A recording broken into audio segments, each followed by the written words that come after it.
Saying no is not a bad thing. It's you saying yes to yourself and prioritizing the things that matter to you. You know how people say that you can manage your 9 to 5 and your purpose? That you can do it with grace and finesse. My darlings, nobody tells you that it is actually chaotic and sometimes very stressful. This week was one of such weeks. It was filled with field visits, facilitating of trainings, office work, while also still balancing and showing up for my coaching clients, because I'm a coach on the side as well as having a 9 to 5. But the funny thing is that in the midst of the chaos, I was able to pick up some lessons. And these lessons are not the lessons that you can learn in a book or you can read somewhere or hear in a podcast, maybe in a podcast, but it's something that happens while you are living life and experiencing the different things that are going on right in that moment. So I would like to share some of the things I learned this week, from the chaotic messes of the field trips to the facilitating of the trainings to my camera, losing its battery on the field while I'm recording, to the little bits of things I had to do to maintain my mental health and just stay sane throughout this week so that I did not turn into like a mad hatter. So I hope these lessons help you in some way and you find it useful the same way I found it useful. Your morning doesn't need to be perfect to set the tone for the day.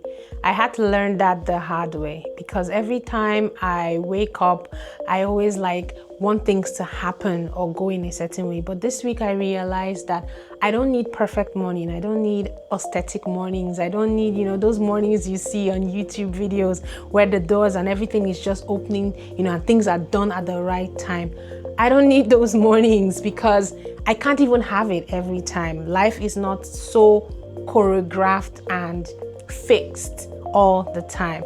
The earlier I accepted this week that I don't need the mornings to be perfect, I don't need them to be aesthetic, I don't need them to be Instagram worthy or YouTube friendly.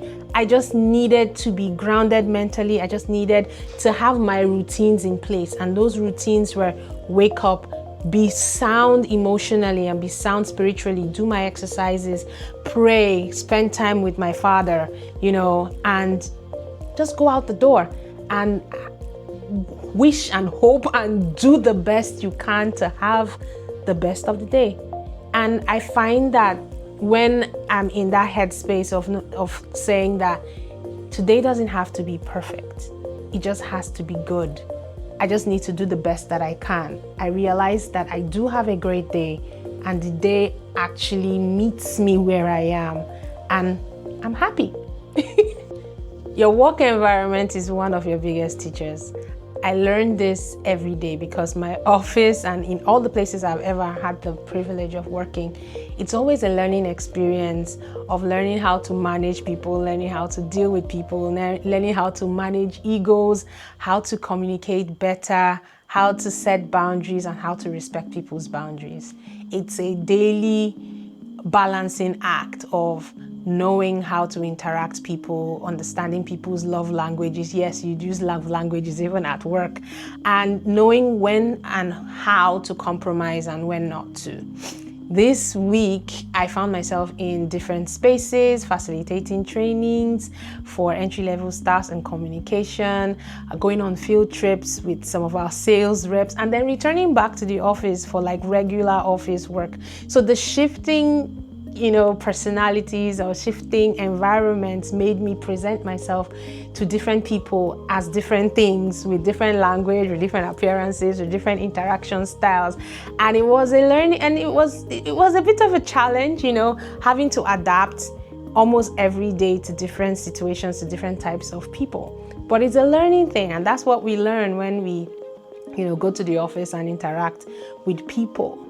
And one thing I also learned again from work is that communication can break down so easily. And it sometimes is not deliberately done. It's just that people do not know how to ask for what it is they want, or even know what it is they want, or how to communicate it.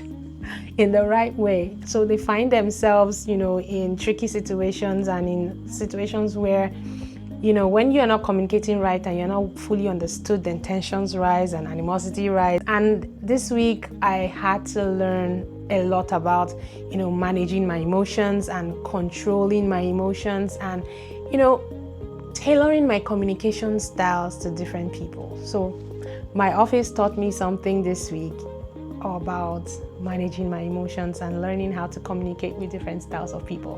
When I understand the people I want to communicate with, it makes it easier for me to shape my communication with them so as to reduce friction and maintain healthier relationships with them. Your boundaries are not unkind, they are necessary.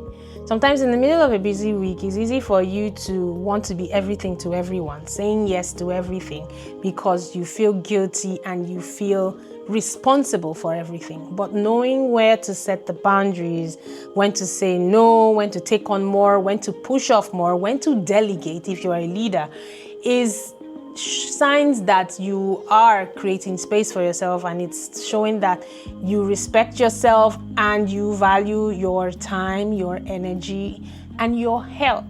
Because even in purpose projects, in your 9 to 5, in your hustle, and wherever it is you find yourself, you need to be able to say no. And I learned this week the importance of setting boundaries, the importance of saying no to taking on things that I did not have the capacity for. I'm a yes man. I always say yes as much as possible, and sometimes I do feel guilty when I have to say no. But I have learned that to protect my sanity, to stay sane, to be able to have the energy, the talent, the time, the mental space to do more, I need to know where my priorities lie, and I know where to set the boundaries. So saying no is not a bad thing. It's you saying yes to yourself and prioritizing the things that matter to you. You cannot be everything to everyone, even if it's at work, even if it's at home, even in your projects, even if it's at church. You need to be able to set the appropriate boundaries. Remember that if you do not protect your time, something else will steal it. I learned that the hard way. Don't learn it too.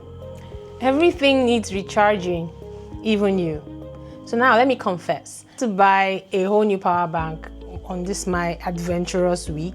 I had to buy a whole new power bank because my phone kept dying on the road and my Instago 3S kept, packing up and asking for juice. But because I was on the road, I had to get a power bank so I could keep track of my activities, so I could record and all. And while I was, unboxing and unpacking the device to plug it in, a thought, struck me. We give our phones grace, we give our devices grace, because when they run out of power, we charge it. We don't question it or get angry with it and saying that, why did you lose power? Why didn't you stay on long enough? We just say, oh, it's out of power, battery power, let us plug it in. It's out of space, let us either buy an SD card and expand it. But when it comes to us as individuals, as humans, we don't give ourselves that same level of grace. In that when we are tired, we refuse to acknowledge the fact that we need to sleep. We refuse to acknowledge the fact that I'm tired, I need a nap, or I'm tired, I need to eat, or I need to drink water. We criticize ourselves and we beat ourselves down like, you need to do more, you can do more, look at X, look at Y. Does your iPhone compare itself to a Samsung and say Samsung lasts for X number of hours? Why am I not lasting that long?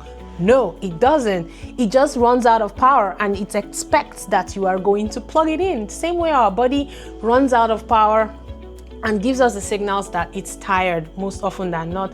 And all we have to do is recharge and not condemn ourselves or feel bad for the fact that we need that time to take a pause, take a break, and say, enough is enough, let's recharge. So I learned this week, and this week allowed me to, connect with my inner self and realize that I am not a robot. I I need time to recharge. I need time to pause. That in the midst of my busy schedule, I took time to do my breathing exercises. I took time to take a quick nap. I took time to answer a personal phone call, or to put my phone off and say, I do not want to be disturbed at this particular time. Taking time out for ourselves is not being selfish, it's being responsible. It is fueling and taking care of this body that was given to us by God. So take my advice and listen to your body and rest, because recharging is a good thing even for you. Recharge before you shut down. Food for thought. Small check-ins matter more than big routines. And I found out that this week, even though I was in between a lot of spaces and a lot of activities, finding those little moments where I could sit with my thoughts, take deep breaths like I mentioned, or just be quiet in the car, listen to some music, meditate. Those are the moments that kept me sane, because not every day I couldn't journal. Every day I couldn't do the big routines that, keep me centered. But I found time in the little, in-betweens, in the little transitions to be quiet. Sometimes you just need to ask yourself, what do I need right now? And honor the answer that you get. It's not loud, it's not noisy, it may not even be grand. It may just be as little as, have a sip of water, stand up for your desk, stretch, something as simple as that. Meditate for 5 minutes, say a prayer. Those are the little things that kept me sane this week. Finding those pockets of moments to find myself and to breathe and to stay sane, irrespective of all the noise that was happening around me. Purpose isn't separate from your life. It runs through it.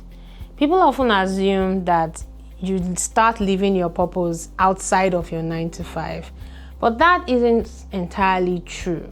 You live your purpose as you live your life, whether in your 9 to 5, whether in your office. It is how you manage your stress. It is how you communicate with people. It's how you live with people. It's how you interact with people. How you help, support, and be present in the daily activities or daily occurrences of life. It's who you are on a day-to-day basis. And this week really did teach me that my purpose, my life, my coaching isn't something I turn on at the end of the day. It's the way I listen at work. It's the way I interact with people. It's the conversations I have. It's my listening skills, because it is turned on all day. So I am living my purpose even in my 9 to 5. And it made me feel like I was living an aligned life, just that I'm living it in stages.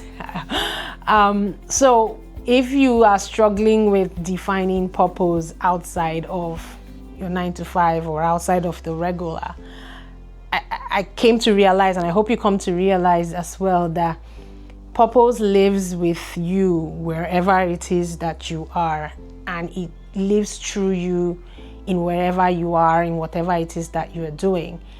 Living an aligned life is not being two separate people, but bringing it all in and merging into one, and finding a middle ground and finding a way to make everything mix seamlessly so that you are one aligned total being.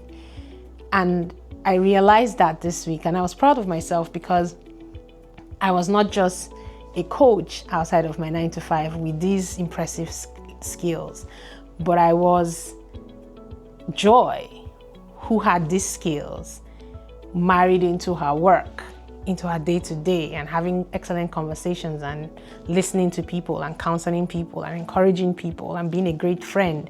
And it made me feel very proud of myself this week. So I'm living an aligned life in stages, and I'm proud of that. So that's what this week taught me. Not in a dramatic way, but in subtle reminders that life is happening and I'm taking it in strides. And with each lesson, it made me feel like you're doing a good job. I might pat myself on the back and say like, I may be juggling a lot of things, but I am human and I'm doing the best that I can in the best possible way. So if you are also like me, not struggling, but trying to balance, your career, your passions, your dreams, your family, your goals, your vision, every single thing that may be happening on all the different boxes that you may be carrying, just know that you are human and we all have a box in the air or something that we are juggling at one point or the other. You're not doing it wrong. You're doing it the best way that you can, and you're doing it the best way that suits your lifestyle. So kudos to you, and kudos for me, and kudos to me for learning that I'm being patient with myself, that I am growing, I am doing the best that I can, and I am not where I was, and I have grown quite significantly to be the person I am today. And I am proud of the person I am today, and I hope you are too. So which of the lessons really stood out for you? Let me know in the comments. I'd love to hear from you. My name is Joy. I'm a life transition and relationship coach. I'll see you in the next one.